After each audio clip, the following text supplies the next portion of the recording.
ನಮಸ್ಕಾರ, ಕೆಸಿಎನ್ ವಾರ್ತೆಗಳಿಗೆ ಸ್ವಾಗತ. ಮೊದಲಿಗೆ ಮುಖ್ಯಾಂಶಗಳು. ಮೀನುಗಾರಿಕಾ ದೋಣಿ ಎಂಜಿನ್ ಮತ್ತು ಬಲೆಯನ್ನು ಬೆಂಕಿ ಹಾಕಿ ನಾಶಪಡಿಸಲಾದ ಘಟನೆ ಮಂಗಲ್ಪಾಡಿ ಮುಟ್ಟಂ ಕಡಪುರದಲ್ಲಿ. ಯುವ ಮೋರ್ಚಾ ಮುಖಂಡ ಬೆಳ್ಳಾರೆ ಪ್ರವೀಣ್ ನೆಟ್ಟಾರು ಕೊಲೆ ಪ್ರಕರಣ, ಮತ್ತೋರ್ವ ಆರೋಪಿಯ ಬಂಧನ. ಚಂದ್ರಗಿರಿ ಸೇತುವೆಯಿಂದ ಹೊಳೆಗೆ ಹಾರಿ ಸಾವು ಸಂಭವಿಸುವುದನ್ನು ತಡೆಯಲು ಕ್ರಮಗಳೊಂದಿಗೆ ಕಾಸರಗೋಡು ನಗರಸಭೆ. ತಲಪಾಡಿ ಜಂಗಳ ರೀಚ್ನಲ್ಲಿ ಬಗೆಹರಿದ ಸಮಸ್ಯೆಗಳ ಬಗ್ಗೆ ವಿಧಾನಸಭೆಯಲ್ಲಿ ಚರ್ಚೆ, ಮಂಜೇಶ್ವರ ಶಾಸಕ ಎಕೆಎಂ ಅಶ್ರಫ್ ಅವರಿಂದ ಪ್ರಸ್ತಾಪನೆ. ಆದೂರು ಪೆರುಂಗಲಿಯಾಟ ಮಹೋತ್ಸವ, ಕ್ಷೇತ್ರಕ್ಕೆ ತಲುಪುವವರನ್ನು ಬೆರಗುಗೊಳಿಸುತ್ತಿದೆ ಪುರಾತನ ವಸ್ತುಗಳ ಎಕ್ಸಿಬಿಷನ್. ವಾರ್ತೆಗಳು ವಿವರವಾಗಿ. ಕಾಸರಗೋಡು ಮಂಗಲ್ಪಾಡಿ ಮುಟ್ಟಂ ಕಡಪುರದಲ್ಲಿ ಮೀನುಗಾರಿಕಾ ದೋಣಿ ಎಂಜಿನ್ ಮತ್ತು ಬಲೆಯನ್ನು ಬೆಂಕಿ ಹಾಕಿ ನಾಶಪಡಿಸಲಾಗಿದೆ. ಬೇರಿಗೆ ಬಂಗಾರಮುಟ್ಟದ ಕೀರ್ತೇಶ್ ದಾಮೋದರನ್ ಅವರ ಮಾಲಕತ್ವದ ದೋಣಿ ಮತ್ತು ಮೀನುಗಾರಿಕಾ ಉಪಕರಣಗಳು ನಾಶವಾಗಿರುವುದು. ಘಟನೆಯಲ್ಲಿ ಶಂಕೆಯ ಮೇಲೆ 10 ಮಂದಿಯನ್ನು ಕುಂಬಳೆ ಪೊಲೀಸರು ವಶಕ್ಕೆ ಪಡೆದಿದ್ದಾರೆ. ಅವರನ್ನು ವಿವರವಾಗಿ ವಿಚಾರಣೆ ನಡೆಸಲಾಗುತ್ತಿದೆ. ಮಂಗಲ್ಪಾಡಿ ಮುಟ್ಟಂ ಕಡಪುರದಲ್ಲಿ ಗುರುವಾರ ಬೆಳಗ್ಗೆ 2:30 ಸುಮಾರಿಗೆ ಮೀನುಗಾರಿಕೆಗೆ ಹೋಗಲು ಬಂದಿದ್ದ ಕಾರ್ಮಿಕರಾಗಿದ್ದಾರೆ ಮೀನುಗಾರಿಕಾ ದೋಣಿ ಎಂಜಿನ್ ಬಲೆಯನ್ನು ಹೊತ್ತಿ ಉರಿಯುತ್ತಿದ್ದ ಸ್ಥಿತಿಯಲ್ಲಿ ಪತ್ತೆ ಮಾಡಿರುವುದು. ತಕ್ಷಣವೇ ಬೆಂಕಿಯನ್ನು ನಂದಿಸಲಾಯಿತು. ಆದರೆ ದೋಣಿ ಮತ್ತು ಇತರ ವಸ್ತುಗಳು ನಾಶವಾಗಿದ್ದವು. ಈ ಮಧ್ಯೆ ಕುಂಬಳೆ ಪೊಲೀಸರು ಮತ್ತು ಮಾಲೀಕರಾದ ಕೀರ್ತೇಶ್ ಅವರಿಗೆ ಮಾಹಿತಿ ನೀಡಲಾಯಿತು. ಕುಂಬಳೆ ಇನ್ಸ್ಪೆಕ್ಟರ್ ಕೆಪಿ ವಿನೋದ್ ಕುಮಾರ್, ಎಸ್ಐಗಳಾದ ವಿಕೆ ವಿಜಯನ್, ಗಣೇಶ್ ಎಂಬಿವರು ಮುಟ್ಟಂ ಕಡಪುರಕ್ಕೆ ತಲುಪಿ ದೋಣಿ ಮತ್ತು ಇತರ ವಸ್ತುಗಳನ್ನು ಪರಿಶೀಲಿಸಿ ಪ್ರಾಥಮಿಕ ತನಿಖೆ ನಡೆಸಿದರು. ವಿಧಿವಿಜ್ಞಾನ ತಜ್ಞರು ಸ್ಥಳಕ್ಕೆ ಆಗಮಿಸಿ ಪರಿಶೀಲನೆ ನಡೆಸಿದ್ದಾರೆ. ಮಾಲೀಕರಾದ ಕೀರ್ತೇಶ್ ಅವರ ದೂರಿನ ಮೇರೆಗೆ ಕುಂಬಳೆ ಪೊಲೀಸರು ಪ್ರಕರಣ ದಾಖಲಿಸಿಕೊಂಡು ಘಟನೆಯ ಬಗ್ಗೆ ವಿವರವಾದ ತನಿಖೆ ಆರಂಭಿಸಿದ್ದಾರೆ. ಶಂಕೆಯ ಮೇರೆಗೆ ಸುಮಾರು 10 ಮಂದಿಯನ್ನು ವಶಕ್ಕೆ ಪಡೆದು ವಿಚಾರಣೆ ನಡೆಸಲಾಗುತ್ತಿದೆ. ಮೀನುಗಾರಿಕೆಯ ನಂತರ ಬುಧವಾರ ಬೆಳಗ್ಗೆ ದೋಣಿಯನ್ನು ದಡಕ್ಕೆ ತರಲಾಯಿತು. ಗುರುವಾರ ಬೆಳಗ್ಗೆ ಮೀನುಗಾರಿಕೆಗೆ ಹೋಗಬೇಕಿತ್ತು. ಆದರೆ ಈ ಮಧ್ಯೆ ಸಮಾಜದ್ರೋಹಿಗಳು ಬೆಂಕಿ ಹಚ್ಚಿ ನಾಶಪಡಿಸಿರುವುದು. News bureau, Kasaragod. ಯುವ ಮೋರ್ಚಾ ಮುಖಂಡ ಬೆಳ್ಳಾರೆ ಪ್ರವೀಣ್ ನೆಟ್ಟಾರು ಕೊಲೆ ಪ್ರಕರಣದಲ್ಲಿ ಮತ್ತೋರ್ವ ಆರೋಪಿಯ ಬಂಧನ. 21ನೇ ಆರೋಪಿ ಆತಿಕ್ ಅಹಮದ್ನನ್ನಾಗಿದೆ ಎನ್ಐಎ ಬಂಧಿಸಿರುವುದು. ಯುವ ಮೋರ್ಚಾ ಮುಖಂಡ ಬೆಳ್ಳಾರೆ ಪ್ರವೀಣ್ ನೆಟ್ಟಾರು ಕೊಲೆ ಪ್ರಕರಣದಲ್ಲಿ ಮತ್ತೋರ್ವ ಆರೋಪಿಯ ಬಂಧನ. 21ನೇ ಆರೋಪಿ ಆತಿಕ್ ಅಹಮದ್ನನ್ನಾಗಿದೆ ಎನ್ಐಎ ಬಂಧಿಸಿರುವುದು. ಪ್ರವೀಣ್ ನೆಟ್ಟಾರು ಕೊಲೆ ಪ್ರಕರಣದಲ್ಲಿ ಸೂತ್ರಧಾರ ಹಾಗೂ ಮುಖ್ಯ ಆರೋಪಿಯಾಗಿದ್ದ ಮುಸ್ತಫಾ ಪಾಯ್ಚಾರ್ಗೆ ತಲೆಮರೆಸಿಕೊಳ್ಳಲು ಸಹಕರಿಸಿರುವುದಾಗಿ ಆತಿಕ್ ಅಹಮದ್ನನ್ನು ಬಂಧಿಸಿರುವುದು. ಹತ್ಯೆಯ ನಂತರ ಮುಸ್ತಫಾ ಪಾಯ್ಚಾರ್ಗೆ ಚೆನ್ನೈಗೆ ಪರಾರಿಯಾಗಲು ಸಹಕರಿಸಿರುವುದು ಆತಿಕ್ ಅಹಮದ್ ಎಂದು ಎನ್ಐಎ ಪತ್ತೆ ಹಚ್ಚಿದೆ. 2024 ಮೇ ತಿಂಗಳಿನಲ್ಲಾಗಿದೆ ಮುಸ್ತಫಾನನ್ನು ಬಂಧಿಸಲಾಗಿರುವುದು. ಬಂಧಿತನಾಗುವವರೆಗೆ ಮುಖ್ಯ ಆರೋಪಿಗೆ ತಲೆಮರೆಸಿಕೊಳ್ಳಲು ಸಹಾಯ ಮಾಡಿರುವುದು ಬಂಧಿತನಾದ 21ನೇ ಆರೋಪಿಯಾಗಿದ್ದಾನೆ ಎಂದು ತನಿಖಾ ಮೂಲಗಳು ತಿಳಿಸಿವೆ. 2022 ಆಗಸ್ಟ್ ತಿಂಗಳಿನಲ್ಲಾಗಿದೆ ಪ್ರಕರಣಕ್ಕೆ ಸಂಬಂಧಿಸಿದ ಘಟನೆ ನಡೆದಿರುವುದು. ಚಿಕನ್ ಸ್ಟಾಲ್ ಬಾಗಿಲು ಹಾಕಿ ಮನೆಗೆ ಹೊರಡಲು ಸಿದ್ಧತೆ ನಡೆಸುತ್ತಿರುವ ನಡುವೆ ಬೈಕ್ನಲ್ಲಿ ಆಗಮಿಸಿದ ತಂಡ ಪ್ರವೀಣ್ ನೆಟ್ಟಾರು ಅವರನ್ನು ಕಡಿದು ಹತ್ಯೆಗೈದಿರುವುದು ಎಂದು ಬೆಳ್ಳಾರೆ ಪೊಲೀಸರು ದಾಖಲಿಸಿರುವ ಪ್ರಕರಣ. ನಂತರ ಕೊಲೆ ಪ್ರಕರಣವನ್ನು ಎನ್ಐಗೆ ಹಸ್ತಾಂತರಿಸಲಾಯಿತು. ಪ್ರಕರಣದಲ್ಲಿ ಇನ್ನೂ 6 ಮಂದಿ ಆರೋಪಿಗಳನ್ನು ಪತ್ತೆ ಹಚ್ಚಬೇಕಾಗಿದೆ ಎಂದು ಅವರಿಗಾಗಿ ಹುಡುಕಾಟ ಶೋಧ ಮುಂದುವರೆದಿದೆ ಎಂದು ತನಿಖಾ ಮೂಲಗಳು ತಿಳಿಸಿವೆ. News bureau, Kasaragod. ಕಾಸರಗೋಡಿನ ಚಂದ್ರಗಿರಿ ಸೇತುವೆಯಿಂದ ಹೊಳೆಗೆ ಹಾರಿ ಸಾವು ಸಂಭವಿಸುವುದನ್ನು ತಡೆಯಲು ಕ್ರಮಗಳೊಂದಿಗೆ ಕಾಸರಗೋಡು ನಗರಸಭೆ ಸೇತುವೆಗೆ ಸುರಕ್ಷತಾ ಬೇಲಿ ಅಳವಡಿಸುವ ಯೋಜನೆಯನ್ನು ರೂಪೀಕರಿಸಲಾಗಿದೆ. ಜೊತೆಗೆ ವಿದ್ಯುತ್ ದೀಪವನ್ನು ಅಳವಡಿಸಲಾಗುವುದು.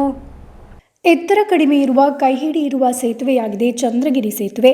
ಅಗತ್ಯ ದೀಪಗಳನ್ನು ಅಳವಡಿಸದ ಕಾರಣ ಸೇತುವೆಯಲ್ಲಿ ಸಾಕಷ್ಟು ಬೆಳಕಿಲ್ಲ. ಇದರಿಂದಾಗಿ ವಾಹನಗಳು ಮತ್ತು ಪಾದಚಾರಿಗಳಿಗೆ ಸೇತುವೆಯು ಅಪಾಯಕಾರಿಯಾಗಿದೆ. ಇದರ ಬೆನ್ನಲ್ಲೇ ಸೇತುವೆಯಿಂದ ಹೊಳೆಗೆ ಹಾರಿ ಸಾವನ್ನಪ್ಪುವ ಘಟನೆಗಳು ನಡೆಯುತ್ತಿದೆ. ಸೇತುವೆಯಿಂದ ಹೊಳೆಗೆ ಹಾರಿ ಸಾವುಗಳು ಸಂಭವಿಸುವುದಕ್ಕೆ ತಂತಿ ಬೇಲಿಗಳು ಮತ್ತು ಇತರ ಸುರಕ್ಷತಾ ಕ್ರಮಗಳ ಕೊರತೆಗೆ ಕಾರಣ ಎಂದು ಹೇಳಲಾಗುತ್ತಿದೆ. ಅಪಘಾತದ ಸಾಧ್ಯತೆಗಳನ್ನು ತಡೆಗಟ್ಟಲು ಚಂದ್ರಗಿರಿ ಸೇತುವೆಯಲ್ಲಿ ಸುರಕ್ಷತಾ ಬೇಲಿಗಳು ಮತ್ತು ದೀಪಗಳನ್ನು ಅಳವಡಿಸಬೇಕೆಂದು ಆಗ್ರಹಿಸಿ ಜನರು ಮುಂದೆ ಬಂದಿದ್ದರು. ಮೇಲೆ ಕೈಹಿಡಿಗಳು ಇದ್ದು ನೇತ್ರಾವತಿ ಸೇತುವೆಯ ಮಾದರಿಯಲ್ಲಿ ಸುರಕ್ಷತಾ ಬೇಲಿ ನಿರ್ಮಿಸಬೇಕೆಂಬ ಬೇಡಿಕೆ ಇತ್ತು. ಇದನ್ನು ಗಮನದಲ್ಲಿಟ್ಟುಕೊಂಡು ಕಾಸರಗೋಡು ನಗರಸಭೆ ಸೇತುವೆಯ ಮೇಲೆ ಸುರಕ್ಷತಾ ಬೇಲಿ ಅಳವಡಿಸುವುದರ ಜೊತೆಗೆ ವಿದ್ಯುತ್ ದೀಪಗಳನ್ನು ಅಳವಡಿಸುವ ಯೋಜನೆಯನ್ನು ರೂಪಿಸಿದೆ. ಈ ಯೋಜನೆ ಶೀಘ್ರದಲ್ಲೇ ಪೂರ್ಣಗೊಳ್ಳಲಿದೆ ಎಂದು ನಗರಸಭಾ ಚೇರ್ಮನ್ ಅಬ್ಬಾಸ್ ಬೇಗಂ ತಿಳಿಸಿದರು. അത് ആത്മഹത്യയുടെ ഒരു പോയിൻ്റായിട്ടാണ് കാസർഗോഡ് ചെമ്മനാടുള്ള ചന്ദ്രഗിരി പാലം എന്നറിയപ്പെടുന്ന അതിൽ കൂടിയാണ് കുറേ ആളുകൾ ആത്മഹത്യ ചെയ്യാൻ വേണ്ടിയിട്ടുള്ള ശ്രമങ്ങൾ നടത്തുന്നതും ആത്മഹത്യകളൊക്കെ ചെയ്യുന്നതും. അപ്പോൾ ജനങ്ങൾ ഈ കാര്യങ്ങൾ കാസർഗോഡ് നഗരസഭയുടെ ശ്രദ്ധയിൽപ്പെടുത്തിയിട്ടുണ്ട്. അതിൻ്റെ ഭാഗമായിട്ട് അത് ബ്രിഡ്ജ് ഇതിൻ്റെ ഡിപ്പാർട്ട്മെൻറ്റുമായി ബന്ധപ്പെടുകയും ആ ഡിപ്പാർട്ട്മെൻറ്റുമായി ബന്ധപ്പെട്ട് അതിന് പിന്നെ മുള്ള് വേലി കെട്ടാൻ, അതായത് വേലി അങ്ങോട്ട് ചാടാതിരിക്കാൻ വേണ്ടിയിട്ടുള്ള വേലി കെട്ടാനുള്ള സംവിധാനത്തിൻ്റെ പ്രൊജക്റ്റ് കാസർഗോഡ് നഗരസഭ വെച്ചിട്ടുണ്ട്.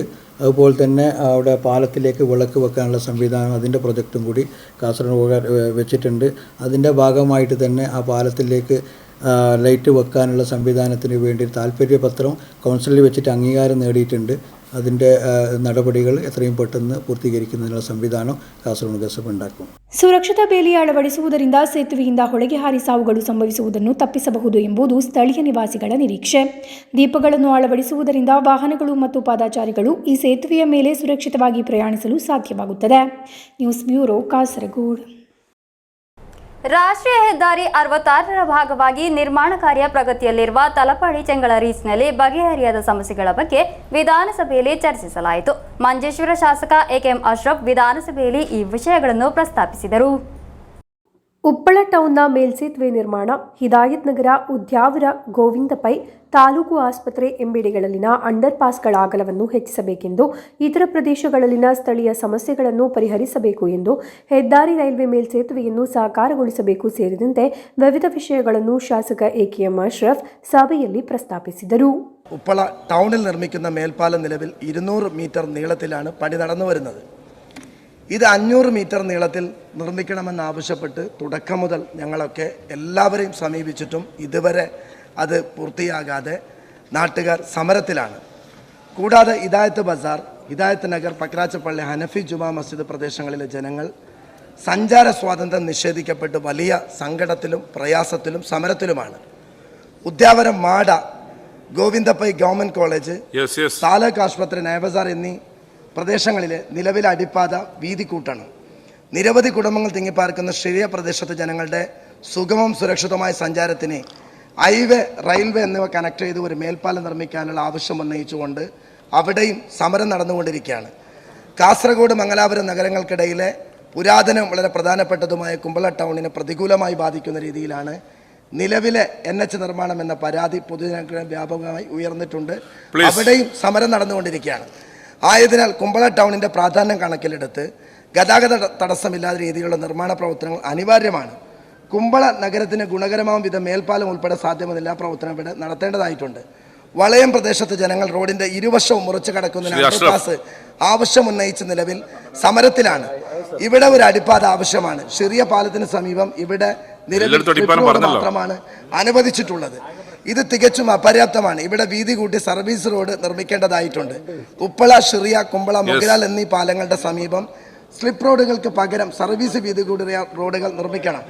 ಸಮಸ್ಯೆಗಳು ಗಮನಕ್ಕೆ ಬಂದಿದೆ ಎಂದು ಅವುಗಳನ್ನು ಪರಿಶೀಲಿಸಿದ ನಂತರ ಕ್ರಮ ಕೈಗೊಳ್ಳಲಾಗುವುದು ಎಂದು ಲೋಕೋಪಯೋಗಿ ಸಚಿವ ಮೊಹಮ್ಮದ್ ರಿಯಾಸ್ ಪ್ರಶ್ನೆಗೆ ಉತ್ತರಿಸುತ್ತಾ ಸಭೆಯಲ್ಲಿ ಹೇಳಿದರು. News bureau, Kasaragod. ಆದೂರು ಬೆರುಂಗಳಿಯಾಟಕ್ಕೆ ತಲುಪುವವರನ್ನು ಬೆರಗುಗೊಳಿಸುವ ಪುರಾತನ ವಸ್ತುಗಳ ಎಕ್ಸಿಬಿಷನ್. ತ್ರಿತಮ್ ಹೆರಿಟೇಜ್ ಸಿದ್ಧಪಡಿಸಿದ ಎಕ್ಸಿಬಿಷನ್ನಲ್ಲಿ ಅಪರೂಪದ ಪುರಾತನ ವಸ್ತುಗಳು ಪರಂಪರೆಯ ಸುಂದರ ಲೋಕವನ್ನು ಪ್ರೇಕ್ಷಕರ ಮುಂದೆ ತೆರೆದಿಟ್ಟಿದೆ. ಅಲ್ಲದೆ ಜ್ಞಾನದ ಹೊಸ ಪಾಠಗಳನ್ನು ಎಕ್ಸಿಬಿಷನ್ ನೀಡುತ್ತಿದೆ. ನಾಡಿಗೆ ಭಕ್ತಿಯ ಕಂಪನ್ನು ಪಸರಿಸಿ ಆದೂರು ಪೆರುಂಗಳಿಯಾಟ ನಡೆಯುತ್ತಿರುವಾಗ ಇದರ ಭಾಗವಾಗಿ ಸಿದ್ಧಪಡಿಸಿದ ಪುರಾತನ ಎಕ್ಸಿಬಿಷನ್ ನೋಡುಗರಿಗೆ ಉತ್ತಮ ದೃಶ್ಯ ಅನುಭವವನ್ನಾಗಿದೆ ನೀಡುತ್ತಿರುವುದು. ತ್ರಿತಮ್ ಹೆರಿಟೇಜ್ ಸಿದ್ಧಪಡಿಸಿದ ಎಕ್ಸಿಬಿಷನ್ನಲ್ಲಿ ಅಪರೂಪದ ಪುರಾತನ ಉತ್ಪನ್ನಗಳು, ವಿಶೇಷ ವಸ್ತುಗಳು, ಅಮೂಲ್ಯ ವಸ್ತುಗಳು ವಿಸ್ಮಯವನ್ನು ಪಸರಿಸುವ ಮನೋಹರ ದೃಶ್ಯವಾಗುತ್ತಿದೆ. ಇದು ಹಳೆಯ ಕಾಲದ ಮನೋಹರವಾದ ಲೋಕವನ್ನಾಗಿದೆ ನೋಡುಗರ ಮುಂದೆ ತೆರೆದಿಟ್ಟಿರುವುದು. ಪುರಾತನ ವಸ್ತುಗಳ ಸಂಗ್ರಹದೊಂದಿಗೆ ಹಳೆಯ ಕಾಲದ ನಾಣ್ಯಗಳ ಅಪೂರ್ವ ಸಂಗ್ರಹ ಎಕ್ಸಿಬಿಷನ್ನಲ್ಲಿದೆ. ಮೆಟ್ಟುವ ಹಾರ್ಮೋನಿಯಂ, ಹಳೆಯ ಒಂದು ಬ್ಯಾಂಡ್ ಇರುವ ರೇಡಿಯೋ, ಅಕ್ಷಯ ಪಾತ್ರೆ ಮುಂತಾದವುಗಳು ಎಕ್ಸಿಬಿಷನ್ನ ಸುಂದರ ದೃಶ್ಯಗಳಾಗಿವೆ. ಅತಿ ಸಣ್ಣ ಕುರಾನ್, ತಾಳೆ ಓಲೆಯ ಗ್ರಂಥ, ಭಾಗವತ ಮುಂತಾದ ಅಮೂಲ್ಯ ವಸ್ತುಗಳು ಇವೆ. ಇವೆಲ್ಲವೂ ಜ್ಞಾನದ ಹೊಸ ಪಾಠಗಳನ್ನು ಪಸರಿಸುತ್ತವೆ. ಕಲ್ಲಿಕೋಟೆ ನಿವಾಸಿಯಾದ ಕರುಣಾಕರನಾಗಿದ್ದಾರೆ ಈ ಅಪೂರ್ವ ವಸ್ತುಗಳನ್ನು ನೋಡುಗರ ಮುಂದೆ ತಂದಿರುವುದು. ಆದೂರಿನಲ್ಲಿ 4000 ಸ್ಕ್ವೇರ್ ಫೀಟ್ ಸ್ಥಳದಲ್ಲಾಗಿದೆ ಎಕ್ಸಿಬಿಷನ್. ಇನ್ನು 10,000 ಸ್ಕ್ವೇರ್ ಫೀಟ್ಗಿಂತ ಅಧಿಕ ಸ್ಥಳದಲ್ಲಿ ಪ್ರದರ್ಶಿಸಬಹುದಾದ ವಸ್ತುಗಳು ಕರುಣಾಕರನವರ ಕೈಯಲ್ಲಿದೆ. ಹಳೆಯ ಕಾಲದ ಟಿವಿ, ಕೃಷಿ ಉಪಕರಣಗಳನ್ನು ಎಕ್ಸಿಬಿಷನ್ ಒಳಗೊಂಡಿದೆ ಎಂದು, ಆದೂರಿನಲ್ಲಿ ಎಕ್ಸಿಬಿಷನ್ಗೆ ಉತ್ತಮ ಪ್ರತಿಕ್ರಿಯೆ ಲಭಿಸುತ್ತಿದೆ ಎಂದು ಕರುಣಾಕರನ್ ಹೇಳಿದರು. News bureau, Kasaragod. ಸಿಪಿಐಎಂ ಜಿಲ್ಲಾ ಸಮ್ಮೇಳನದ ಪ್ರಚಾರಣಾರ್ಥ ರಾವಣೇಶ್ವರ ಪೋಡಿಪಳದಲ್ಲಿ ಸಿದ್ಧಪಡಿಸಿದ ಕುಟೀರ ಗಮನಾರ್ಹವಾಗಿದೆ. ಕಮ್ಯುನಿಸ್ಟ್ ಚಳವಳಿಗಳ ಕಾಲದ ನೆನಪುಗಳನ್ನು ಸ್ಮರಿಸಲು ಅತಿ ಮನೋಹರವಾದ ಕುಟೀರವನ್ನು ಸಿದ್ಧಪಡಿಸಿರುವುದು. ಜೀವನ ಮಿಡಿಯುವ ಕುಟೀರದಲ್ಲಿ ಸಾಂಕೇತಿಕ ದೃಶ್ಯಗಳು ಯಾರನ್ನಾದರೂ ಆಕರ್ಷಿಸುತ್ತದೆ. ಸಿಪಿಐಎಂ 24ನೇ ಪಾರ್ಟಿ ಕಾಂಗ್ರೆಸ್ನ ಭಾಗವಾಗಿರುವ ಕಾಸರಗೋಡು ಜಿಲ್ಲಾ ಸಮ್ಮೇಳನದ ಭಾಗವಾಗಿ ವಿವಿಧ ಕಡೆಗಳಲ್ಲಿ ವೈವಿಧ್ಯಮಯ ಪ್ರಚಾರ ಕಾರ್ಯಕ್ರಮಗಳಾಗಿವೆ ನಡೆದು ಬರುತ್ತಿರುವುದು. ಇಂತಹ ಪ್ರಚಾರಗಳಿಂದ ವಿಭಿನ್ನವಾಗಿದೆ ರಾವಣೇಶ್ವರ ಪೋಡಿಪಳ್ಳ ಬ್ರಾಂಚ್ ಸಿದ್ಧಪಡಿಸಿದ ಪ್ರಚಾರ ಕುಟೀರ. ಕಮ್ಯುನಿಸ್ಟ್ ಚಳುವಳಿಗಳ ಕಾಲದ ನೆನಪುಗಳನ್ನು ಸ್ಮರಿಸಲು ಅತಿ ಮನೋಹರವಾದ ಕುಟೀರವನ್ನು ಸಿದ್ಧಪಡಿಸಿರುವುದು. ಜೀವನ ಮಿಡಿಯುವ ಕುಟೀರದಲ್ಲಿರುವ ಸಾಂಕೇತಿಕ ದೃಶ್ಯಗಳು ಯಾರನ್ನಾದರೂ ಆಕರ್ಷಿಸುತ್ತದೆ. ಖ್ಯಾತ ಕಲಾವಿದ ವಿ ಪ್ರಮೋದ್ ಅವರ ನೇತೃತ್ವದಲ್ಲಾಗಿದೆ ಮನೋಹರವಾದ ಪ್ರಚಾರ ಕುಟೀರ ಸಿದ್ಧಪಡಿಸಿರುವುದು. ಸಿಪಿಎಂ ಕಾಂಜಂಗಾಡಿ ಏರಿಯಾ ಕಾರ್ಯದರ್ಶಿ ಕೆ ರಾಜಮೋಹನ್ ಪ್ರಚಾರ ಕುಟೀರದ ಉದ್ಘಾಟನೆಯನ್ನು ನೆರವೇರಿಸಿದರು. ಸ್ಥಳೀಯ ಸಮಿತಿ ಸದಸ್ಯೆ ಪಿಎ ಶಕುಂತಲಾ ಅಧ್ಯಕ್ಷತೆ ವಹಿಸಿದ್ದರು. ಬ್ರಾಂಚ್ ಕಾರ್ಯದರ್ಶಿ ಎಂ ಸುರೇಶ್ ಸ್ವಾಗತಿಸಿದರು. ರಾವಣೇಶ್ವರ ಸ್ಥಳೀಯ ಕಾರ್ಯದರ್ಶಿ ಕೆ ರಾಜೇಂದ್ರನ್, ಏರಿಯಾ ಸಮಿತಿ ಸದಸ್ಯ ಕೆ ಸಬೀಶ್, ಸ್ಥಳೀಯ ಸಮಿತಿ ಸದಸ್ಯರಾದ ಟಿ ಶಶಿಧರನ್, ಕೆ ಶಶಿ, ಓ ಮೋಹನನ್ ಮುಂತಾದವರು ಉಪಸ್ಥಿತರಿದ್ದರು. News bureau, Kasaragod. Manjeshwar SIT ಶಾಲಾ ಆವರಣದ ನೆಲ್ಲಿಕಾಯಿ ಮರವೊಂದರಲ್ಲಿ ಅಸಂಖ್ಯಾತ ಕಂಬಳಿ ಹುಳಗಳು ಮೆತ್ತಿಕೊಂಡಿವೆ. ಕಳೆದ 4 ದಿವಸಗಳಿಂದ ಅಧ್ಯಾಪಕರುಗಳು ಹಾಗೂ ವಿದ್ಯಾರ್ಥಿಗಳು, ಪೋಷಕರು ಆತಂಕದಲ್ಲಿ ಕಾಲ ಕಳೆಯುವಂತಾಗಿದೆ.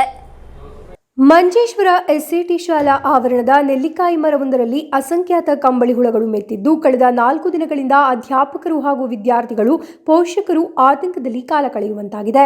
ನೆಲ್ಲಿಕಾಯಿ ಮರಕ್ಕೆ ಸಾವಿರಾರು ಕಂಬಳಿ ಹುಳಗಳು ಮೆತ್ತಿಕೊಂಡ ಪರಿಣಾಮ ಹುಳುಗಳು ಎಲ್ಲೆಂದರಲ್ಲಿ ಹರಿದಾಡುತ್ತಿದ್ದು ಶಾಲಾ ಅಧಿಕಾರಸ್ಥರ ನೆಮ್ಮದಿ ಕೆಡಿಸಿವೆ. ಆರಂಭದಲ್ಲೇ ವಿದ್ಯಾರ್ಥಿಗಳಿಗೆ ಚರ್ಮದ ತುರಿಕೆ ಆರಂಭಗೊಂಡು ವಿಷಯ ಏನೆಂದು ಗಮನಕ್ಕೆ ಬಾರದ ಹಿನ್ನೆಲೆಯಲ್ಲಿ ತುರಿಕೆ ಕಾಣಿಸಿಕೊಂಡಿರುವ ವಿದ್ಯಾರ್ಥಿಗಳ ಸೆಕ್ಷನ್ಗೆ ರಜೆಯನ್ನು ಕೂಡ ನೀಡಲಾಗಿತ್ತು. ಪೋಷಕರಲ್ಲಿಯೂ ಈ ವಿಷಯ ಭಾರಿ ಆತಂಕವನ್ನು ಸೃಷ್ಟಿಸಿತ್ತು.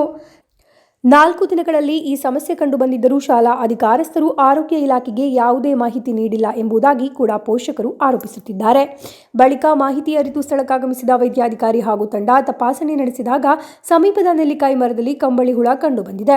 ಕೆಲವೊಂದು ವಿದ್ಯಾರ್ಥಿಗಳಲ್ಲಿ ಚರ್ಮದ ತುರಿಕೆಯ ಜೊತೆಯಾಗಿ ಗುಳ್ಳೆಗಳು ಕಂಡುಬಂದಿತ್ತೆಂದು ಮಾಹಿತಿ ಲಭಿಸಿದೆ. ಶಾಲೆಯ ಆವರಣಕ್ಕೆ ತಲುಪಿದರೆ ಸಾಕು ಮೈ ಮೇಲೆ ಹುಳಗಳು ಬೀಳುತ್ತದೆ. ಈ ಹಿನ್ನೆಲೆಯಲ್ಲಿ ಗುರುವಾರದಂದು ಕೃಷಿ ಅಧಿಕಾರಿ ರಾಧಾಕೃಷ್ಣ ಸ್ಥಳಕ್ಕೆ ಭೇಟಿ ನೀಡಿ ಹುಳವನ್ನು ವರ್ಕಾಡಿ ವಿಜ್ಞಾನ ಕೇಂದ್ರಕ್ಕೆ ಕೊಂಡೊಯ್ದು ತಪಾಸಣೆ ನಡೆಸಿ ಇದರಲ್ಲಿ ಜೀವಕ್ಕೆ ಅಪಾಯವಿಲ್ಲ ಎಂಬ ಮಾಹಿತಿ ನೀಡಿ ಆರೋಗ್ಯ ಅಧಿಕಾರಿಗಳ ನಿರ್ದೇಶನದಲ್ಲಿ ಕಂಬಳಿ ಹುಳವನ್ನು ನಾಶಪಡಿಸುವ ಮದ್ದನ್ನು ಸಿಂಪಡಿಸುವಂತೆ ಸೂಚಿಸಿದ್ದಾರೆ. ಕಂಬಳಿ ಹುಳು ಜಾತಿಗೆ ಸೇರಿದ ಹುಳು ಇದಾಗಿದ್ದು ಸಣ್ಣ ಪುಟ್ಟ ತೊಂದರೆಗಳು ಈ ಹುಳುವಿನಿಂದ ಉಂಟಾದರೂ ಜೀವಕ್ಕೆ ಅಪಾಯವಿಲ್ಲವೆಂದು ತಿಳಿಸಿದ್ದಾರೆ. ಅದೇ ರೀತಿ ಹುಳುಗಳು ಇರುವ ಜಾಗಕ್ಕೆ ಕ್ಲೋರೋಫಾರಿಸಿಸ್ ಅಥವಾ ನುವಾನ್ ಔಷಧ ಸಿಂಪರಣೆ ಮಾಡಿದರೆ ಹುಳುಗಳ ಸಂಖ್ಯೆ ಕಡಿಮೆಯಾಗಲಿದೆ ಎಂದು ಅವರು ತಿಳಿಸಿದ್ದಾರೆ. Abdul Rehman Udyavara, news bureau, Manjeshwar. ಊರವರ ಸಹಕಾರದೊಂದಿಗೆ ಸುಮಾರು 2.5 ಲಕ್ಷ ರೂಪಾಯಿ ವೆಚ್ಚದಲ್ಲಿ ನಿರ್ಮಾಣ ಪೂರ್ತಿಗೊಂಡ 2 ಕಿಲೋಮೀಟರ್ ಅಂತರದ ಮಣ್ಣಿನ ರಸ್ತೆಯ ಲೋಕಾರ್ಪಣೆ ನಡೆಯಿತು. ಮಂಜೇಶ್ವರ ಶಾಸಕ ಎಂ ಅಶ್ರಫ್ ಲೋಕಾರ್ಪಣೆಗೊಳಿಸಿದರು. ಮಂಜೇಶ್ವರ, ಚೌಕಿ, ಬಡಾಜೆ, ಅದೇ ರೀತಿ ಮೀಂಜ ಪಂಚಾಯತ್ನ ಹಲವು ಪ್ರದೇಶಗಳನ್ನು ಸಂಪರ್ಕಿಸುವ ರಸ್ತೆ ಇದಾಗಿದೆ. ಕೊಡುಗೈ ದಾನಿಗಳ ಹಾಗೂ ಊರವರ ಸಹಕಾರದೊಂದಿಗೆ ಸುಮಾರು 2.5 ಲಕ್ಷ ರೂಪಾಯಿ ವೆಚ್ಚದಲ್ಲಿ ನಿರ್ಮಾಣ ಪೂರ್ತಿಗೊಂಡ 2 ಕಿಲೋಮೀಟರ್ ಅಂತರದ ಮಣ್ಣಿನ ರಸ್ತೆಯನ್ನು ಮಂಜೇಶ್ವರ ಶಾಸಕ ಎಂ ಅಶ್ರಫ್ ಲೋಕಾರ್ಪಣೆಗೈದರು. ಮಂಜೇಶ್ವರ, ಚೌಕಿ, ಬಡಾಜೆ, ಮೀಂಜ ಪಂಚಾಯತ್ನ ಮೊರತಣೆ, ಕಡಂಬಾರು, ಕಾಜೂರು ಪ್ರದೇಶಗಳನ್ನು ಸಂಪರ್ಕಿಸುವ ರಸ್ತೆ ಇದಾಗಿದೆ. ಈ ಯೋಜನೆ ಊರವರ ಹಾಗೂ ಇತರ ದಾನಿಗಳ ಒಟ್ಟುಗೂಡಿಸಿದ ಶ್ರಮ ಮತ್ತು ಹಣಕಾಸು ಸಹಾಯದಿಂದ ಯಶಸ್ವಿಯಾಗಿ ಪೂರ್ಣಗೊಂಡಿದೆ. ಮಂಜೇಶ್ವರ ಗ್ರಾಮ ಪಂಚಾಯತ್ ಅಧ್ಯಕ್ಷೆ ಜೀನ್ ಲವಿನೋ ಮೊಂತೇರೋ ಅಧ್ಯಕ್ಷತೆ ವಹಿಸಿದ್ದರು.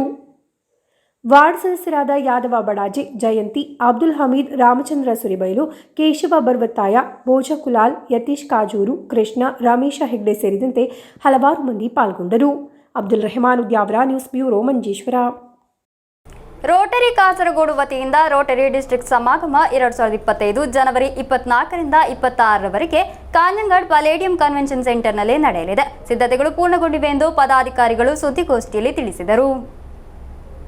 ವಿವಿಧ ವಲಯದಲ್ಲಿ ಸೇವೆ ಸಲ್ಲಿಸುತ್ತಿರುವ ಸಂಘಟನೆಯಾಗಿದೆ ರೋಟರಿ ಡಿಸ್ಟ್ರಿಕ್ಟ್ 3204. ಈ ವಲಯದಲ್ಲಿ ಸೇವೆ ಸಲ್ಲಿಸುತ್ತಿರುವ 86 ಕ್ಲಬ್ಗಳ ಕುಟುಂಬ ಸಂಗಮ ಸಮಾಗಮ 2025 ಜನವರಿ 24ರಿಂದ 26ರವರೆಗೆ ಕಾಂಜಂಗಾಡ್ ಪಲೇಡಿಯಂ ಕನ್ವೆನ್ಷನ್ ಸೆಂಟರ್ನಲ್ಲಿ ನಡೆಯಲಿದೆ.